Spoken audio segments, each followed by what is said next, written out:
फ़अऊज़ु बिल्लाहि मिनश शैतानिर रजीम बिस्मिल्लाहिर रहमानिर रहीम अल्लज़ीना युनफ़िक़ूना अम्वालहुम फ़ी सबीलिल्लाह मसलुल्लज़ीना युनफ़िक़ूना अम्वालहुम फ़ी सबीलिल्लाहि कमसलि हब्बतिन अंबतत सबअ सनाबिल फ़ी कुल्लि सुंबुलतिन मिअतु हब्बह वल्लाहु युज़ाइफ़ु लिमन यशा वल्लाहु वासिउन अलीम। सदक़ल्लाहु मौलाना अज़ीम।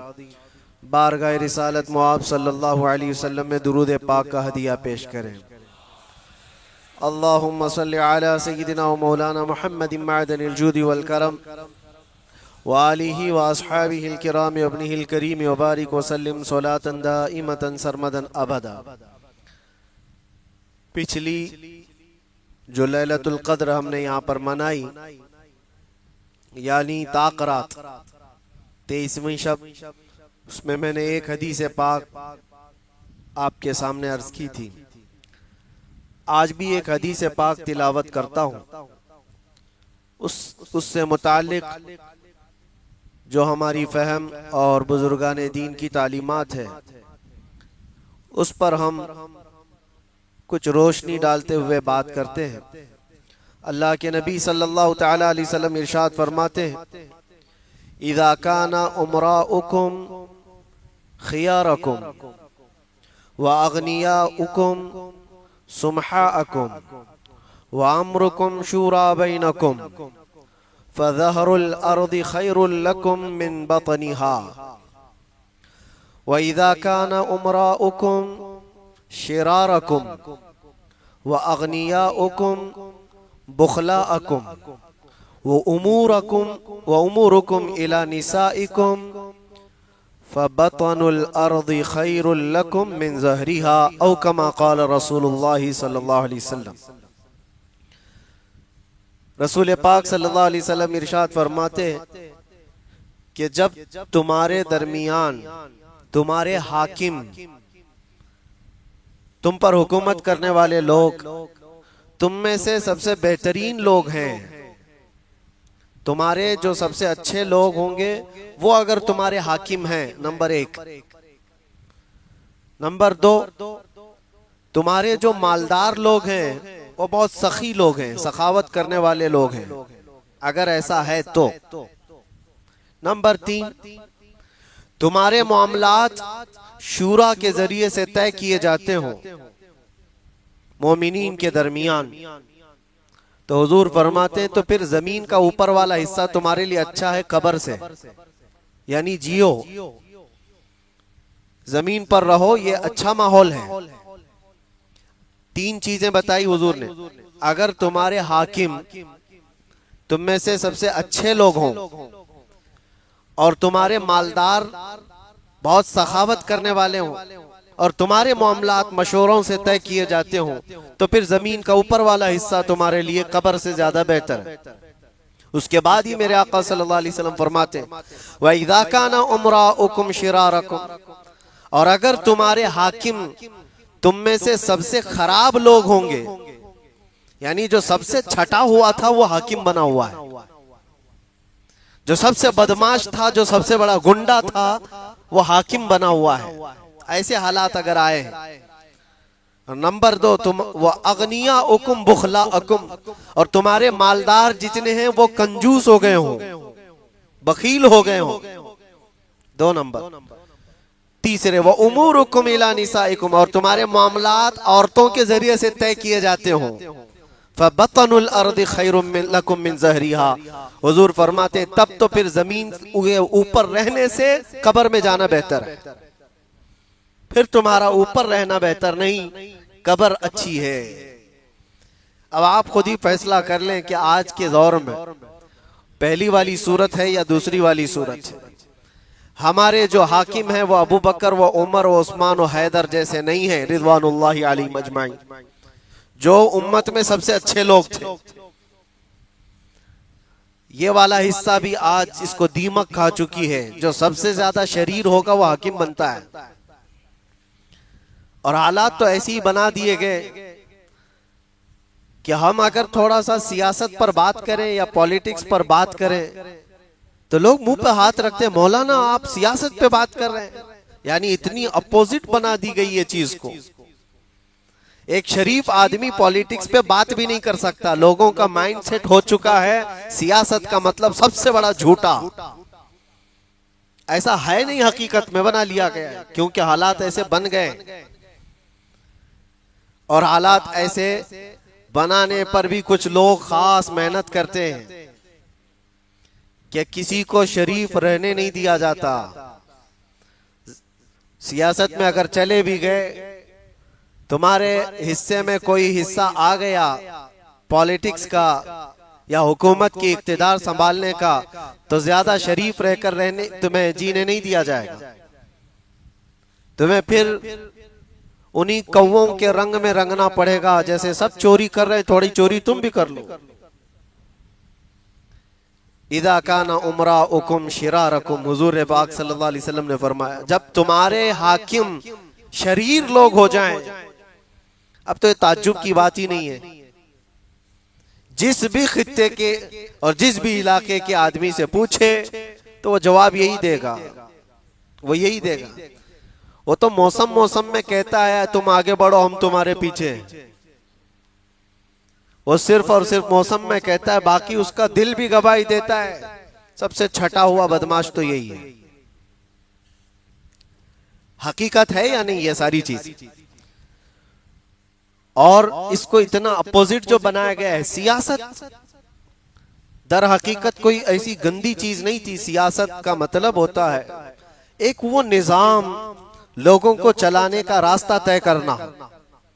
सैयदना सिद्दीक अकबर रदी अल्लाह तआला अन्हु की सियासत, सैयदना उमर इब्न खत्ताब रदी अल्लाह तआला अन्हु की सियासत, जिसको मिसाल में पेश किया जा सकता है। गैरों ने भी उसको पढ़ा और कहा भी है, कहा भी है। बल्कि हमारे इस मुल्क में हर नोट पर छपे हुए गांधी जी, गांधी जी के कुछ अखवाल पढ़ने को मिले जिसमें यह कहा गया है कि हमारे पास कुछ ऐसी शख्सियतें नहीं हैं जो मैं मिसाल में पेश करूं। हाँ, अगर हुकूमत चलाने के लिए मैं कोई मिसाल पेश कर सकता हूं तो वो अबू बकर व उमर की पेश कर सकता हूं। वो रियलिटी है, वो हकीकत है, काल्पनिक नहीं है, कहानियां नहीं है। उन्होंने पूरी दुनिया को कायम, एक निजाम कायम करके दिखाया है। आपको पता है कॉलोनी बनाने का, लेआउट बनाने का, रोड बनाने का निजाम भी हजरत उमर फारूक के जमाने से शुरू हुआ। यूरोप तो तब गधे और बैल के पीछे भी नहीं जाते थे। उनके यहाँ तो जीने का सलीका भी नहीं था। 18वीं सदी तक तो यूरोप बेचारा गरीब रहा है। उनके यहाँ इटली और कई ऐसे कंट्रीज हैं जो आज मुल्क बने हुए हैं। वहां के जो इलाकाई बादशाह होते थे, उनके बच्चे पढ़ने के लिए उलमाए इस्लाम के पास आते थे, और पढ़ करके जब वापस अपने मुल्क आते तो लोग भीड़ लगाकर उन्हें देखते थे कि ये अरब से, उलमाए इस्लाम से पढ़ करके आया है। इल्म का भी तूती बोलता था। निजाम सियासत का एक बेहतरीन इस्लाम ने पेश किया है। मैं सारे बादशाहों की बात नहीं करता, हर बादशाह ने कैसी सियासत की है, लेकिन चुनिंदा कुछ वो हुक्काम हैं जिनकी सियासत को पूरी रहती दुनिया तक याद किया जाएगा। निजाम जो उन्होंने पेश किया है, और अल्लाह के नबी सल्लल्लाहु तआला अलैहि वसल्लम का फरमान ये आप मद्देनजर रखें कि जब तुम्हारे हाकिम शरीर लोगों में से हों तो फिर ये जमीन पर जीना इससे बेहतर है कब्र में चले जाना। और दूसरे नंबर पर हुजूर ने जो फरमाया व अगनिया उकुम बुखला अकुम, और जब तुम्हारे मालदार लोग बखील हो जाएं, कंजूस हो जाएं, तो फिर खैर नहीं रहेगा, जमीन पर कोई अच्छी चीजें बाकी नहीं रह जाएंगी। पूरे कुरान में आप देखना अल्लाह तबारक व तआला ने जमा करने का हुक्म नहीं दिया है। इतना जमा कर लो, वो हालत आ जाएगी तो तब खर्चा करना, इतना जमा कर लो। बल्कि अल्लाह करीम ने बार बार इरशाद फरमाया अल्लाह की राह में खर्च करो। और खर्च करने का हुक्म भी ऐसे फरमाया, मसलुल लदीना युनफिकूना अम्वालहुम फी सबीलिल्लाह, जो अल्लाह की राह में खर्च करते हैं उनकी मिसाल ऐसी है, कमसली हब्बतिन अंबतत, जैसे अंबत सबअ सनाबिल, जैसे किसी ने जमीन में एक बीज बोया, एक दाना बोया और उससे 7 बालियां निकली। कोई एक फली का पौधा या दरख्त बोया है, वो जब उग करके आया तो उसमें 7 बालियां निकली। फी कुल्ली सुम्बुलतिन मिअतु हब्बा, अल्लाह फरमाते हैं हर बाली में 100 दाने हैं। मतलब कि क्या हुआ, कोई एक बीज बोता है तो उसको पौधा आने के बाद 700 बीज मिलते हैं कि नहीं मिलते? एक पौधे से उसे 700 बीज मिलते हैं। और अल्लाह फरमाता है तुम अगर अल्लाह की राह में खर्च करते हो तो उसकी मिसाल ऐसी है, जैसे 1 रुपया खर्च किया है तो अल्लाह करीम उसका 700 गुना तुम्हें अता करेगा। और अल्लाह ने तो ये मिसाल में बयान फरमाया, दुनिया के पौधे तो 700 बीज बढ़ा करके देते हैं, वो करीम खुदा है, वो अकरमुल अकरमीन है। वल्लाहु युदाइफु लिमन यशा, अल्लाह तबारक व तआला जिसे जितना चाहे बढ़ा करके अता फरमाए। एक बात मिलती है हजरत उस्मान गनी रदी अल्लाह तआला अन्हु, वो ईमान होना चाहिए। अगनिया हो, अगनिया किसको कहते हैं? गनी की जमा है। जो मालदार है तो सब मालदार गनी नहीं होते। अमीर एक लफ्ज है और गनी एक लफ्ज है। दुआ कभी ये मत करना कि अल्लाह मुझे अमीर बना दे, दुआ ये करना कि अल्लाह मुझे गनी बना दे।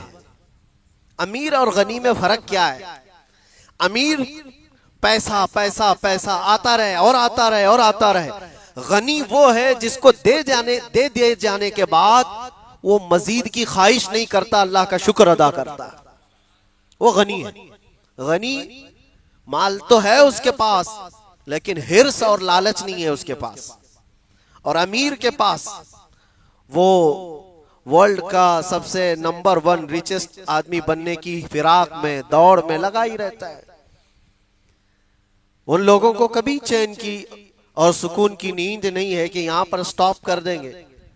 हमारे मुल्क में भी बड़े बड़े मालदार हैं, उद्योगपति, जिनके पास खजाना कितना उनको खुद पता नहीं, लेकिन उसके बावजूद उन्होंने कहीं फुल स्टॉप नहीं लगाया कि अब इतना ही हमारे लिए काफी, हमारे बच्चे खा लेंगे और जी लेंगे। नहीं, मेरे आका सल्लल्लाहु अलैहि वसल्लम ने सच फरमाया, इंसान जब हिर्स में जाता है तो उसकी कैफियत ऐसी है कि 2 पहाड़ों के बीच में जो जगह होती है एक वादी, उसको अगर ये 2 पहाड़ों के बीच वाली वादी भरकर सोना दे दिया जाए और उससे कहा जाए इतना सोना तुझे दे दिया जाए काफी है, वो ले लेगा और कहेगा इस तरह की एक और वादी होती तो बस हो जाता, मेरा काम निकल जाता। हुजूर फरमाते अगर उसको उतनी बराबर दूसरी वादी दे दी जाए तो कहता है जरूरतें बहुत बढ़ गई हैं, इतनी एक और वादी हो जाती सोना भर की तो मेरा काम निकल जाता। यहां तक कि हुजूर पाक सल्लल्लाहु अलैहि वसल्लम फरमाते हैं इस दुनिया की तलब, ये दुनिया की तलब उसकी खत्म नहीं होती, कब्र की मिट्टी उसको भर देती है। तो ये रुकने वाली चीज नहीं। मैं जो बात अर्ज कर रहा था वापस फिर पलट कर आता हूं, अमीर और गनी। और हजरत उस्मान रदी अल्लाह तआला अन्हु के साथ अमीर नहीं गनी का लफ्ज लगा जाता है। गनी माल तो बेहिसाब था, बेहिसाब था, लेकिन यकीन कैसा था? मदीने में हालात ऐसे हो जाते थे कि यहूदी जो है उनके पास कैपिटल बहुत हुआ करता था।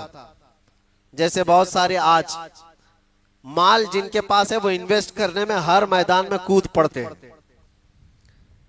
फालतू का पैसा रखा हुआ है, ब्लैक मनी रखा हुआ है, कहीं पर भी इन्वेस्ट करके मार्केट की कीमत बढ़ाने में उनका काम बहुत रहता है।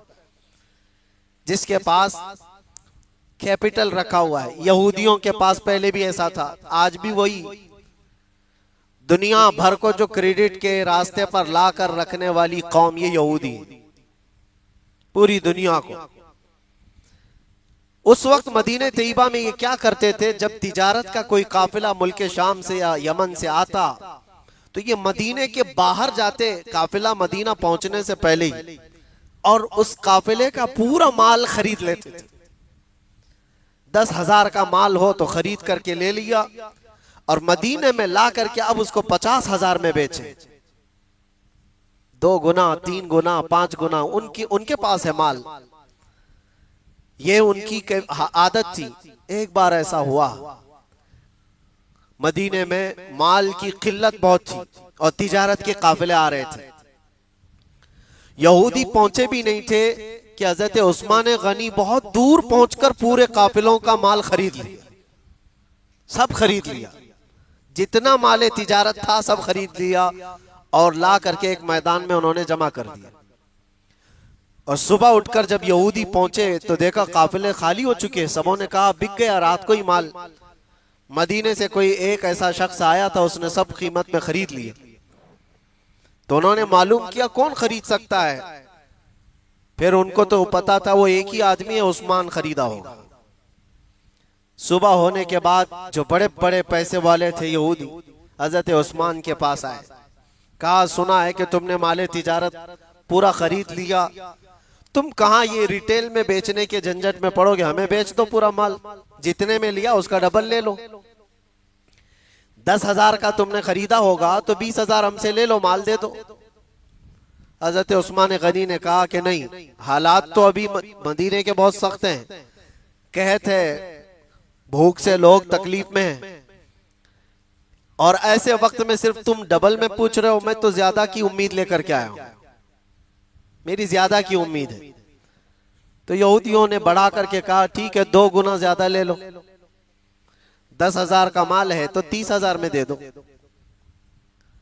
2 गुना ज्यादा। हजरत उस्मान गनी ने कहा नहीं, इतने पे भी मेरा नहीं चलेगा, मैं ज्यादा की ख्वाहिश लेकर बैठा हूं। अब वो निकल आए और इधर उधर बातें करने लगे कि माल की तो आज सख्त जरूरत है, किसी के पास नहीं। हजरत उस्मान गनी को मनाते मनाते वो लोग आए और कहा 2 गुना नहीं, 3 गुना नहीं, सीधे उन्होंने 5 गुना की बात की। कहा इतना हम दे देंगे, यानी तकरीबन आप सोच लो कि 10 का माल हो तो 50 में ले रहे हो। हजरत उस्मान गनी ने कहा नहीं, मुझे सोचने दो, ये भी मेरे लिए कम है। उन यहूदियों ने कहा इससे ज्यादा तुम्हें दुनिया में कौन दे सकता है, हम एक मुश्त तुम्हें पूरा पैसा दे रहे हैं और माल पूरा ले रहे हैं, और वो भी छोटा मोटा माल नहीं था, तिजारत का बहुत बड़ा माल था, सब इन्वेस्ट करके। अब ये भी तो सोचो कि अगर वो 5 गुना ज्यादा देकर हजरत उस्मान से खरीद रहे हैं तो फिर यहां मार्केट में कितने में बेचने वाले होंगे। तो हजरत उस्मान गनी ने तो उनको ये कहकर के भेज दिया कि मुझे सोचने दो, मुझे और ज्यादा की तलब है, मुझे ज्यादा चाहिए।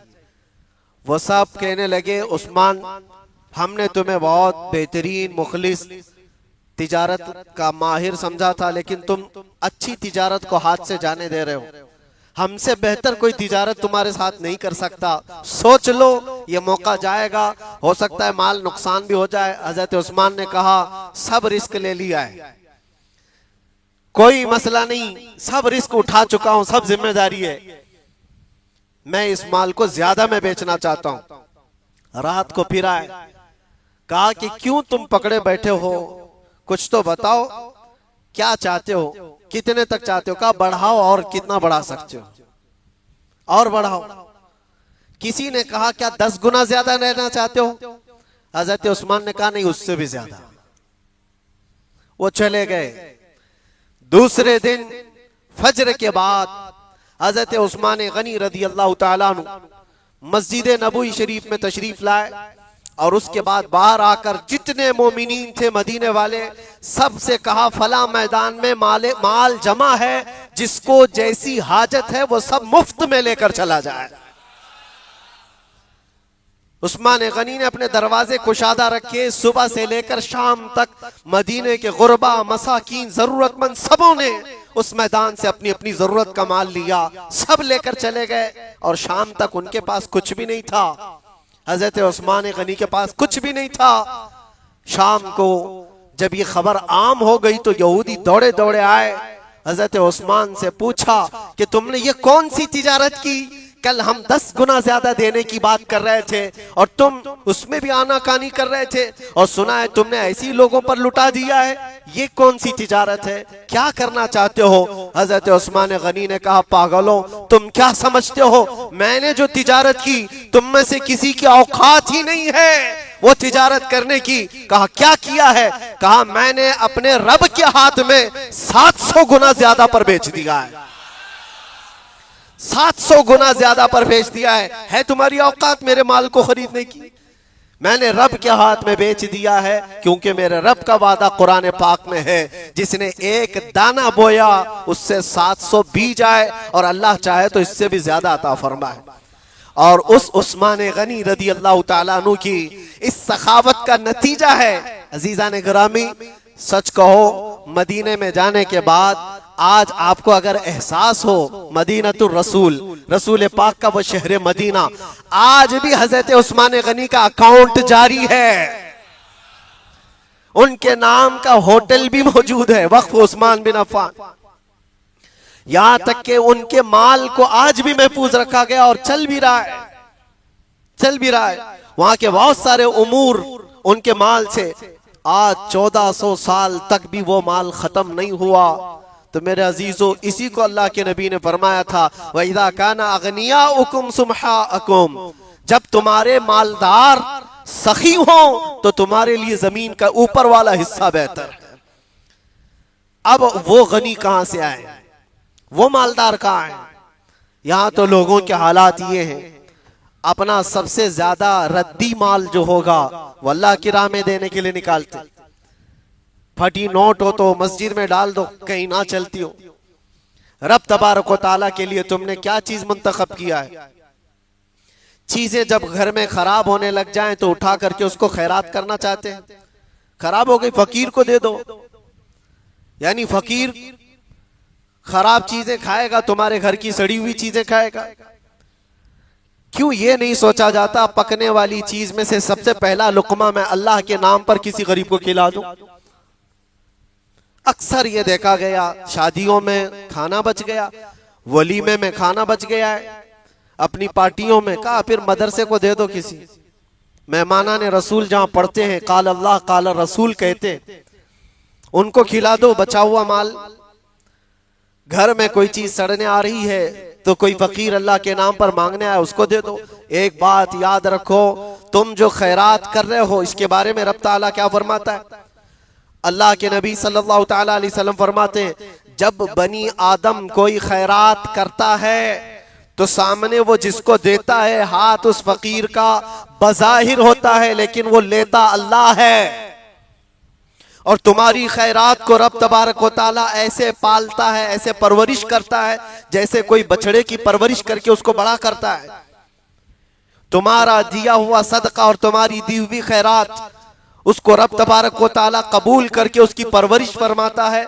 यहां तक कि क़यामत के दिन बंदा जाकर देखता है, तुमने एक सिक्का खैरात किया था, रब तबारक व तआला पहाड़ के बराबर नेकियों से दिखाता है और कहता है ये तेरी है, ये सब तेरी है। बंदा कहता है इतना तो मैंने किया नहीं था। रब तआला फरमाता, याद है एक दिन तूने अपने हाथ से भी छुपा करके खैरात किया था, वो तेरी खैरात मैंने ली और उसकी परवरिश करके इतना बड़ा किया। तुम रब को क्या दे रहे हो? तुम रब को क्या दे रहे हो? इस चीज का एहसास करो।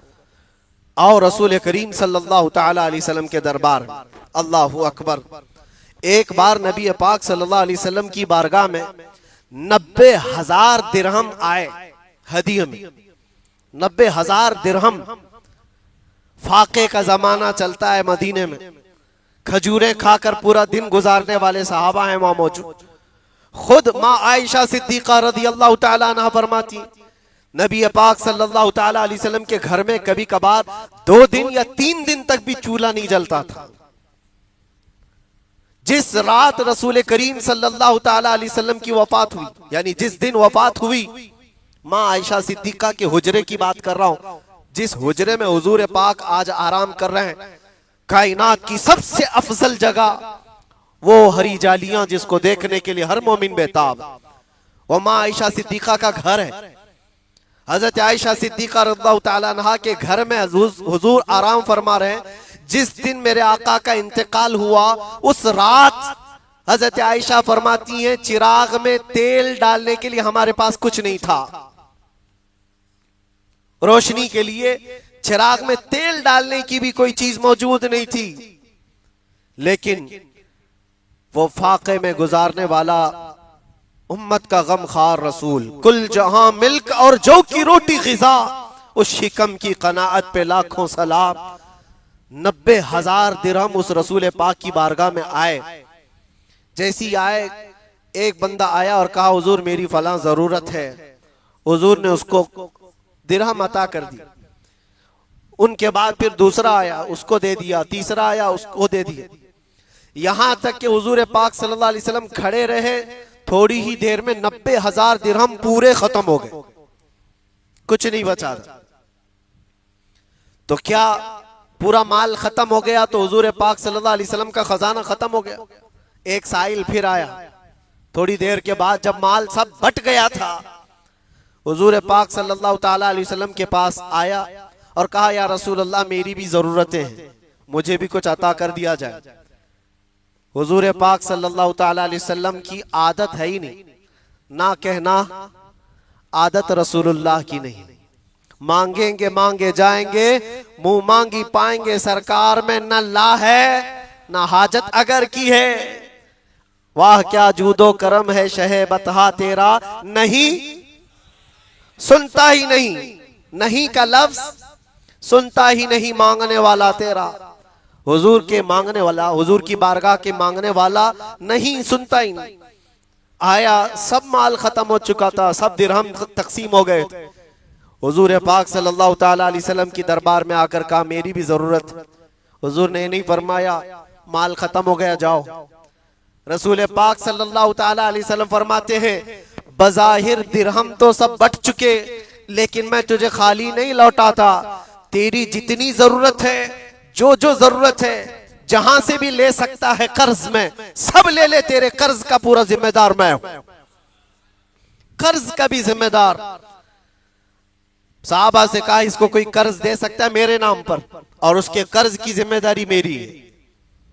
ये रसूल पाक सल्लल्लाहु ताला अलैहि वसल्लम की आता है। कुछ ना हो बज़ाहिर सामने तो भी फरमाया तेरे जो अखराजात है जहां खर्च कर सकता है, जैसे भी है। मेरे अजीजों, अक्सर हदीसें हैं, बुखारी शरीफ की हदीस। आज मैं आपके सामने खुसूसियत के साथ ये जिक्र भी करना चाह रहा था। रसूल पाक सल्लल्लाहु ताला अलैहि वसल्लम अजवदुन्नास, सबसे ज्यादा सखावत करने वाले तो थे ही, लेकिन जब रमजान आता तो हुजूर की सखावत बढ़ जाती थी। सहाबा फरमाते कर्रीहिल मुरसला, जैसे तेज हवा की तरह हुजूर की सखावत थी। जो आया फौरन बट गया, जो आया सब निकल गया। मैंने इससे कबल भी एक हदीस पाक बयान की थी, आज फिर उसको जिक्र करता हूं। रमजानुल मुबारक में मुझे बड़ा लुत्फ भी आता है। नबी पाक सल्लल्लाहु ताला अलैहि वसल्लम के दरबार गोहरबार में मैं खुद हाजिर था, कुछ सालों पहले की बात है। रमजान में इफ्तारी का वक्त हो रहा था। इरादा ऐसा था कि हुजूर की जालियों के पास कदमों में बैठकर इफ्तारी करूं, लेकिन लेट हो गया। मगरिब से आधा घंटा पहले दरवाजे सब पैक हो जाते हैं, बल्कि 1 घंटा पहले, अभी तो काफी देर पहले ही सब फुल हो जाता है। ताखीर हो गई तो अंदर जाने का मौका नहीं मिला। सहन में बैठा था, दूर से हुजूर की जालियां दिख रही थी। सोचने लगा यहीं से हुजूर पाक सल्लल्लाहु ताला अलैहि वसल्लम के दरबार में आज एक ही दिन है, कल तो मेरा सफर है, निकल जाऊंगा, आज ये आखिरी इफ्तारी। लेकिन उस वक्त एक हदीस याद कर रहा था। हजरत आयशा सिद्दीका फरमाती हुजूर पाक सल्लल्लाहु अलैहि वसल्लम इफ्तार के लिए बैठे थे। 70 वो असहाबे सुफ़ा, गरीब सहाबा उनके साथ हुजूर बैठते थे, जो सब अपना घर बार सब छोड़कर हुजूर के दरबार में रहते थे। असहाबे सुफ़ा, एक दूध का प्याला था और 70 लोग बैठे हुए। लेकिन नबी पाक सल्लल्लाहु अलैहि वसल्लम ने इफ्तार से थोड़ी देर पहले हजरत आयशा से फरमाया, हुजरे में हजरत आयशा थी, हुजूर मस्जिद में थे। कहा आयशा देखो खिड़की से कोई गरीब, कोई मुसाफिर, कोई मेहमान बाकी तो नहीं रह गया। कहती है मैंने खिड़की में झांक कर देखा तो जन्नतुल बकी के पास दरख्त के सामने कोई आदमी अपना घोड़ा बांध रहा था। शक्ल से तो लगता था लंबा सफर तय करके आया हुआ है, चेहरे पर धूल है और कपड़े उलझे हुए हैं। हजरत आयशा ने कहा हाँ या रसूल अल्लाह सल्लल्लाहु अलैहि वसल्लम, कोई मेहमान या कोई मुसाफिर लगता है। हुजूर ने सहाबा में से किसी को भेजा, जाओ उसको ले आओ दस्तरखान पर, इफ्तार के लिए थोड़ा सा वक्त बचा हुआ हो। गए और उसको जा करके लोगों ने पूछा कहां से आए, किसके लिए आए। उसने कहा बहुत लंबा सफर करके आया हूं और मैं मुहम्मदुर रसूलुल्लाह को देखना चाहता हूं। उनके मुतालिक सुना बहुत है, मैं देखना चाहता हूं, देखा नहीं था। कहा आओ तुम्हारे ही इंतजार में मुस्तफा बैठे हुए हैं। वो जब आया मुसाफिर हुजूर पाक सल्लल्लाहु ताला अलैहि वसल्लम के करीब बैठा, इफ्तार का वक्त हुआ, दूध का प्याला उठाकर हुजूर पाक ने उसको दिया। एक बात याद रखना मेरे अजीजों, जूद किसको कहते हैं, सखावत किसको कहते हैं। बच जाने के बाद सबको बांट देना ये सखावत नहीं होती। जरूरत महसूस हो तुमको उस वक्त उठा करके दे दो कोई चीज। लन तनालुल बिर्र हत्ता तुनफिकू मिम्मा तुहिब्बून। कुरान तो ये कहता है तुम उस वक्त तक बुलंदी को नहीं पहुंचोगे जब तक अपनी पसंदीदा चीज कुर्बान नहीं करोगे, पसंदीदा चीज। और इफ्तार के मौके पर याद रखना, कैफियत इंसान की ये होती है किसी को हाथ लगाने नहीं देता अपने सामने वाली चीजों को। खजूर पड़ी हो, तरबूज पड़ा हो, फ्रूट हो, सब जमा करके मेरे पास रखे। कोई नया आया इधर खसकाने लगा तो गुस्सा हो जाए, भाई तुम अपना देखो, इधर से क्यों निकाल रहे हो। थोड़ी देर के लिए होता है क्योंकि भूख शिद्दत की है, खाता तो पूरा नहीं है। और जब पेट भर जाता है तो इधर उधर खसका देगा, भाई जिसको चाहिए खा लो। बाद में सबको तकसीम करते हैं, ऐसा लगता है बहुत सखावत है साहब की। जब तुम्हारी भूख शिद्दत की हो, प्यास शिद्दत की हो और उस वक्त तुम उठा करके दे दो तो फिर पता चले। 70 गुरबा वहां बैठे हुए हैं सहाबा और खुद नबी पाक, और वो गर्मियों के रोजे होंगे। उस वक्त एक मुसाफिर आया हो, एक दूध का प्याला है, हुजूर सल्लल्लाहु अलैहि वसल्लम ने बढ़ाकर सबसे पहले उसको अता फरमाया और उसने देखा नहीं, उठाया और पूरा पी गया। हुजूर से मिला है तो पूरा ही पी गया। लेकिन उस पर कोई गुस्सा, कोई जलाल कि सबकी इफ्तारी रह गई, इतने लोग भूखे प्यासे हैं, कुछ नहीं। मुस्कुरा करके फरमाया अल्लाह तुझे शिकम सैर फरमाए। आता है फकीरों पे उन्हें प्यार कुछ ऐसा, खुद भीख दे और खुद कहे मंगते का भला हो। गुस्सा किस बात का, डांटना किस बात का, शिकम सैर करे, अल्लाह तुझे हमेशा शिकम सैर रखे। एक खजूर पर सबों ने इफ्तार कर लिया। यह हदीस पाक याद कर रहा था कि रमजानुल मुबारका में हुजूर पाक सल्लल्लाहु अलैहि वसल्लम की सखावत इतनी बढ़ जाती थी। 3 मिनट बाकी रह गए थे, मेरे साथ इत्तेफाक ऐसा हुआ कि जिस दरवाजे के बाहर बैठा था, अंदर जाना तो मुश्किल था, वक्त बहुत हो चुका था। अंदर के कुछ लोगों को हो सकता है हाजत हुई हो, इस्तिंजा वगैरह, उठ कर गए, सब खाली हुई। तो जो दरबान पुलिस वाले खड़े थे उन्होंने सामने बैठे हुए लोगों में से मुझको बुलाया, अंदर आ जाओ जगह खाली है। 3 मिनट बाकी थे, मैं वापस अंदर आया और जहां की ख्वाहिश थी वहीं बैठ करके इफ्तार किया। आता है फकीरों पे उन्हें प्यार कुछ ऐसा, खुद भीख दें और खुद कहें मेरे करीम से अगर कतरा किसी ने मांगा, दरिया बहा दिए हैं, दुर्बे बहा दिए। ना कहना मेरे आका की आदत नहीं है, लब वाह हैं, आंखें हैं बंद, फैली हैं झोलियां, कितने मजे की भीख तेरे पाक दर की है। मेरे अजीजों, हुजूर अकरम सल्लल्लाहु ताला अलैहि वसल्लम की सखावत उज़्मा का ये हाल है, लेकिन उम्मत को आपने ये तलकीन फरमाई, जब रमजान आ जाए तो अपने हाथों को कुशादा कर दो, अपनी झोलियों को कुशादा कर दो, लोगों को ढूंढ ढूंढ करके खैरात करो, उनके घरों पर वो देखो कि वो सारी आसाइशें हैं या नहीं जो तुम्हारे घर में मौजूद हैं। आज तुम्हें एहसास का ये जज्बा बेदार करने के लिए रमजान तुम्हारे पास आया है। दिन भर की भूख और प्यास के बाद तुम्हें ये एहसास हो कि जो लोग साल भर भूखे और प्यासे रहते हो वो किस तरह बर्दाश्त करते हैं, कैसे होते हैं उनके हालात। मेरे अजीजों, खास तौर पर एक बात याद रखो, रमजानुल मुबारका में नियामतें रब तबारक व तआला जो खिला रहा है, इतनी नियामतें आ जाती हैं कि कुछ लोगों को चर्बी भी चढ़ जाती है। उनको ऐसा लगता है ये मेरे माल से आ रही है, मेरे मेहनत से है ये सारी चीजें। बड़े बड़े मालदारों को मिनट नहीं लगते ये सारी नियामतें खत्म कर दिए जाने के लिए, वक्त नहीं लगता। यही रमजान था, एक साल बीता है, मैंने पत्थरों पर सो करके देखा है, ये रमजान ही था।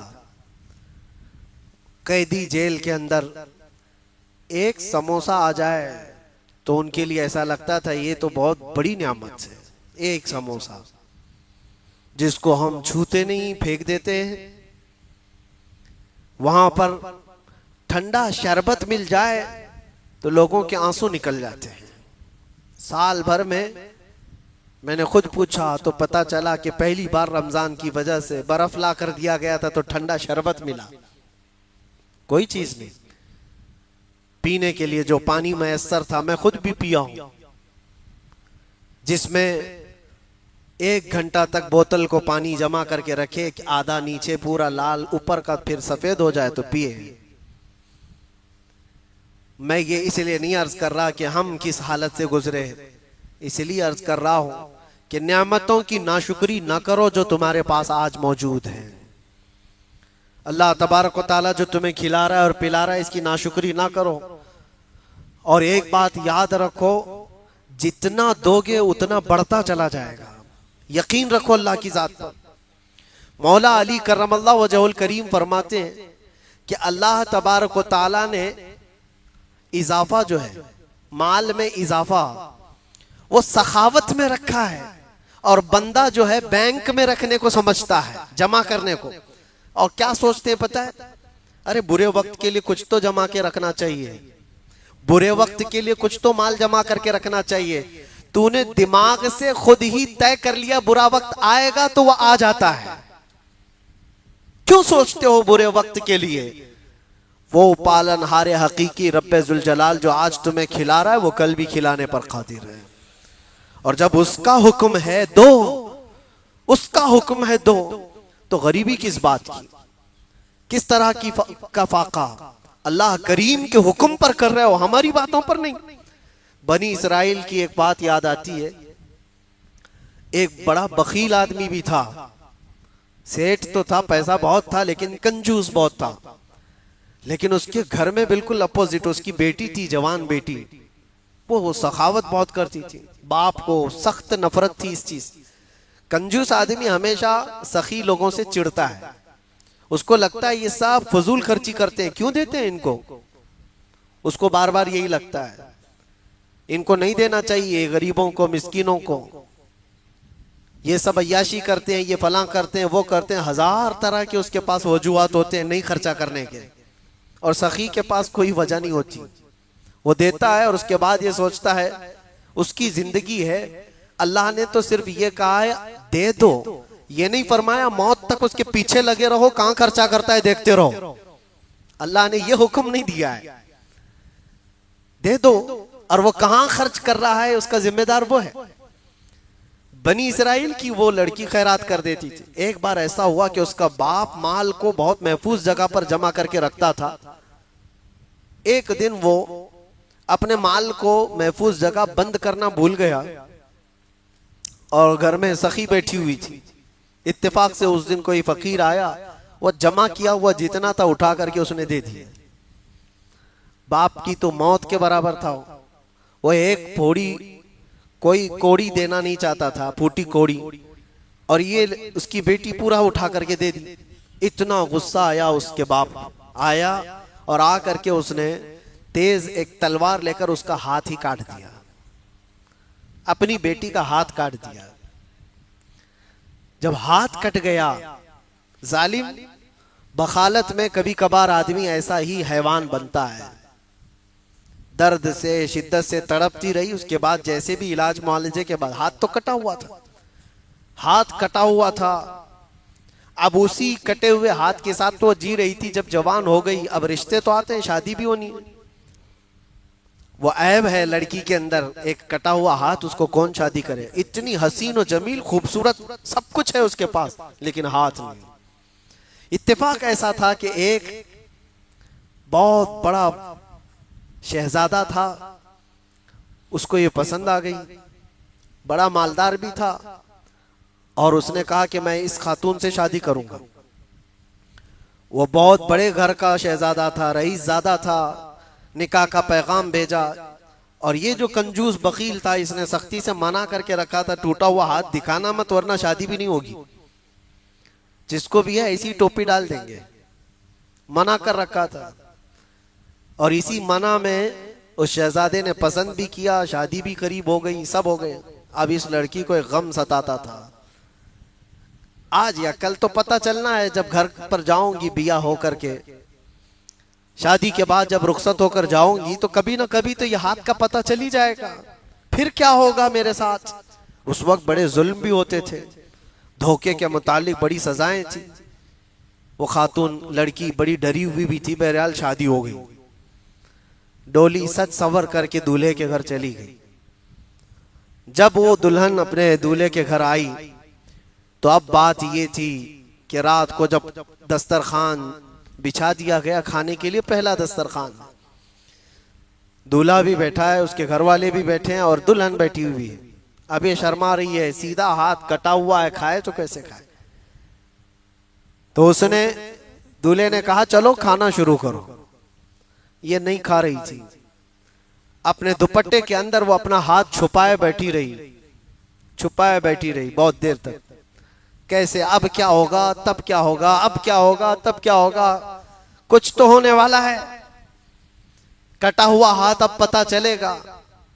2 बार कहा उसने चलो शुरू करो खाओ। तीसरी बार उसने कहा किस चीज का इंतजार है, खाओ, दूसरे सब खा रहे हैं।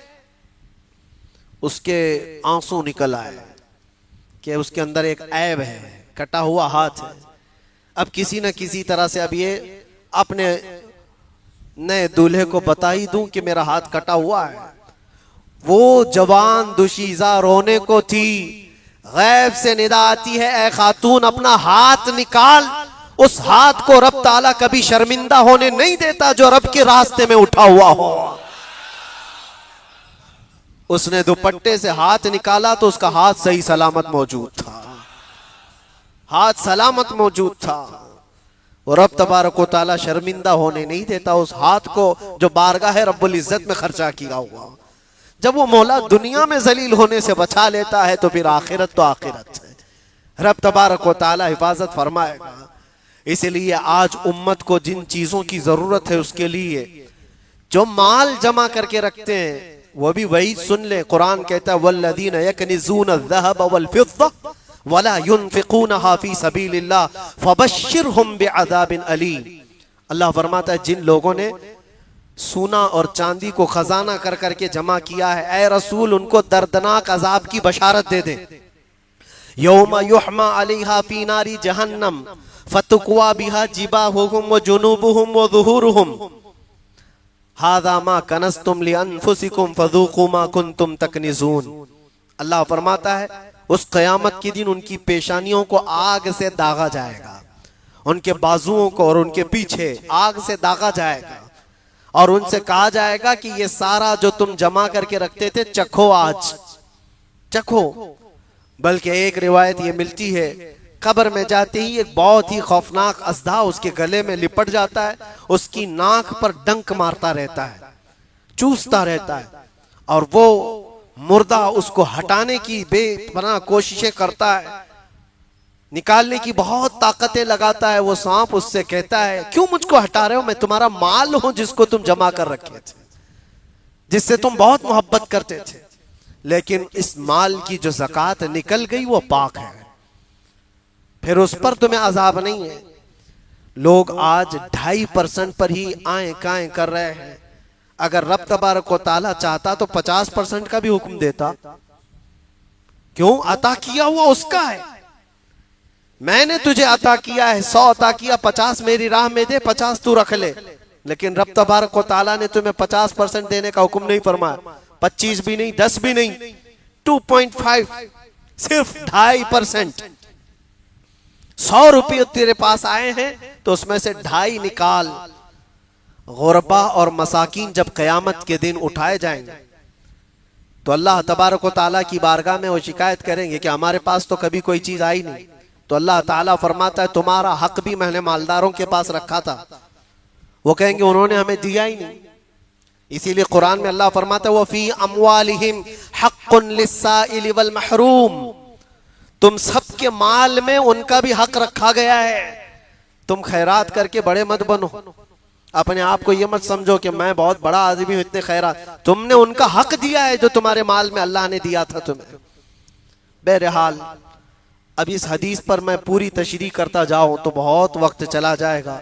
खुलासा कलाम यही है कि जब हमारे हाकिम अच्छे लोग होंगे, हमारे मालदार लोग सखावत करने वाले होंगे और हमारे मामलात शूरा में तय किए जाएंगे, तो हुजूर ने फरमाया जमीन का ऊपर वाला हिस्सा तुम्हारे लिए अच्छा है। लेकिन जब तुम्हारे हाकिम सबसे शरीर लोग हों, जैसे आज के हैं, मुझे कोई मसला नहीं है इस पर, आज के सबसे शरीर हाकिम हैं और खुल करके हम अर्ज करते हैं, बयान करते हैं, जितने झूठे हैं, जितने चोर हैं, वही सब के सब जमा होकर बैठ जाते हैं कुर्सियों पर। इनको जो कुर्सियों का लालच है, ये इनकी शरारत और इनकी बदमाशी की ही सबसे बड़ी अलामत है। वरना इमाम आजम अबू हनीफा रदी अल्लाह ताला जानते हो, करोड़ों मुसलमान जिसकी इक्तिदा करते हैं, वो आज 6000 खत्मे कुरान एक जगह पर जिन्होंने किया है, वो उम्मत के सबसे अच्छे लोगों में से थे कि नहीं? सबसे अच्छे लोगों में से थे। 80,000 मसलों का हल जिन्होंने उम्मत को पेश करके दिया हो। वक्त का बादशाह उनको बुलाता है और कहता है आइए, आपसे ज्यादा बेहतर कोई नहीं, आपको चीफ जस्टिस की कुर्सी दी जाती है। चीफ जस्टिस, काज़ीउल क़ुज़ात। आप क्या फरमाते हैं जानते हो? मैं उसका लायक नहीं हूं। इमाम आजम अबू हनीफा कहते हैं मैं उसका लायक नहीं हूं। काज़ीउल क़ुज़ात का मनसब दिया था बादशाह ने। तो जानते हो खलीफा वक्त ने कहा आप झूठ बोल रहे हो, आप झूठ बोल रहे हो, इतने बड़े इमाम होकर आप झूठ बोल रहे हो।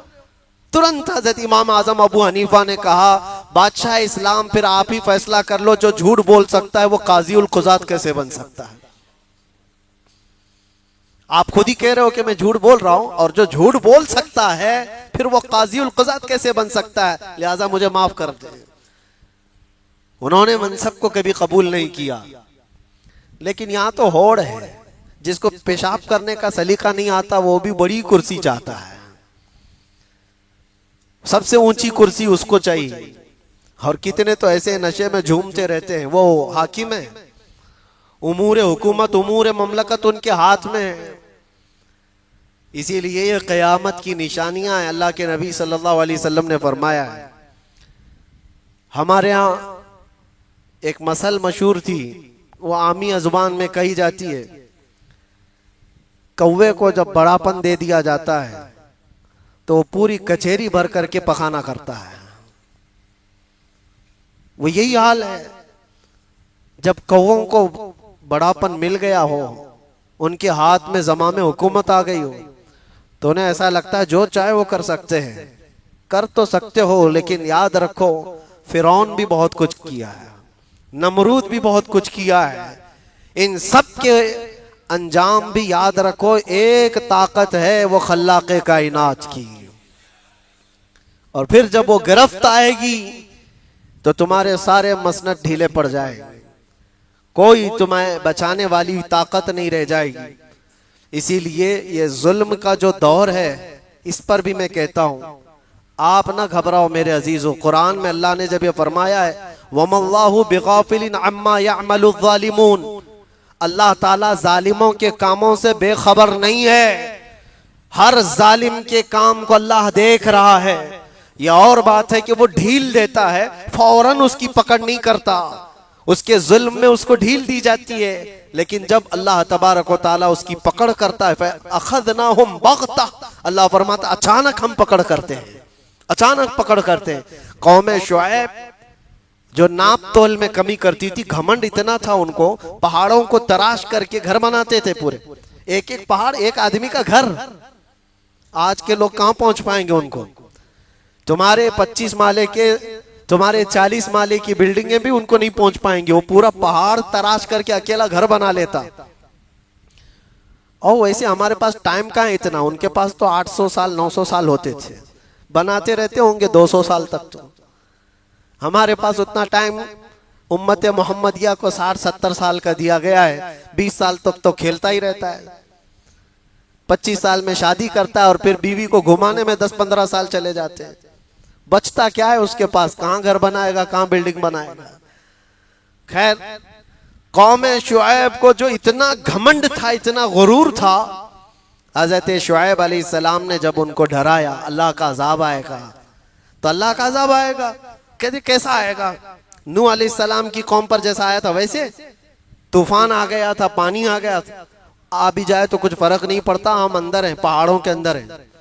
कौम लूत पर आया था पत्थरों का अजाब, नोकीले पत्थर बरसाए गए थे उनके ऊपर, वो आएगा तब भी हम महफूज हैं। पहाड़ पर पत्थर पड़ेंगे तो कुछ होने वाला नहीं है। पूरा पूरा पहाड़, पत्थरों का पहाड़ जिसके अंदर हम रहते हैं।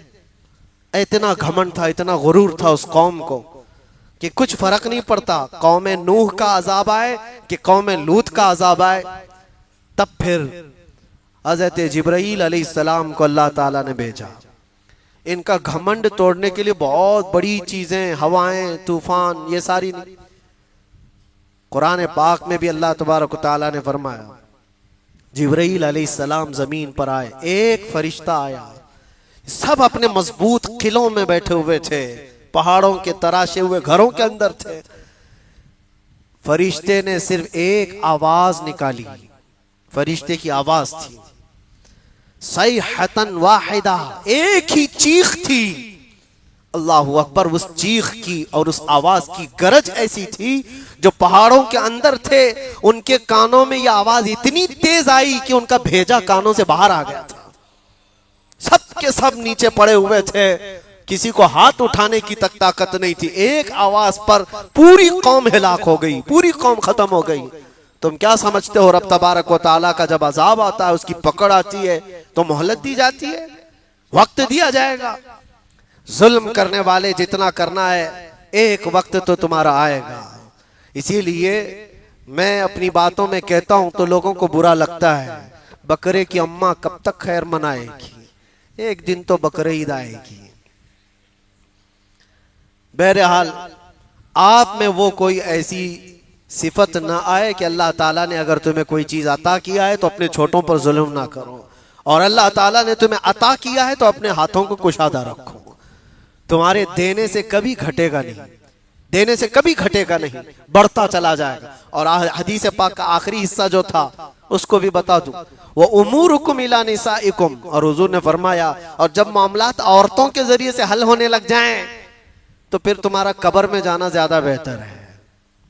औरतें हाकिम बन जाएं तुम्हारे, औरतें तुम्हें मशवरा देने लगे और उन्हीं के जरिए से सारे मामलात तय किए जा रहे हों। अब तो हालात है बहुत सारी जगहों पर, कितने तो महिला मंडल बने हुए हैं, और कई जगह पर औरतें इस बात का तकाजा करती हैं कि हमें इंसाफ करने के लिए पावर दो। मैं औरतों के हुकूक के खिलाफ नहीं बोलना चाहता, उनके हुकूक हैं। इस्लाम से ज्यादा किसने उनको हुकूक दिए, इस्लाम से ज्यादा उनको किसने इज्जत दिया है। माँ हो तो कदमों में जन्नत, अल्लाह के नबी ने बताया। बेटी हो तो उसकी परवरिश पर हुजूर ने जन्नत का वादा फरमाया है। बहन हो तो तुम्हारे हक में उसकी मकबूल दुआओं का हुक्म फरमाया। बीवी हो तो एक सदका, एक लुकमा उसे खिलाने पर सदके का सवाब। औरत को हर मकाम पर इज्जत दी गई है।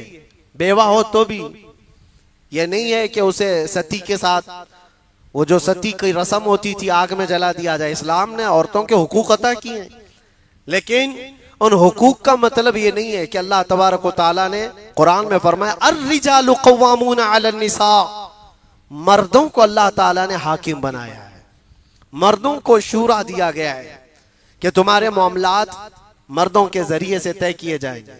इसीलिए 1,24,000 कमो बेश नबी दुनिया में आए, इन सारे नबियों में कोई औरत नबी नहीं आई, औरत नबी नहीं हो सकती।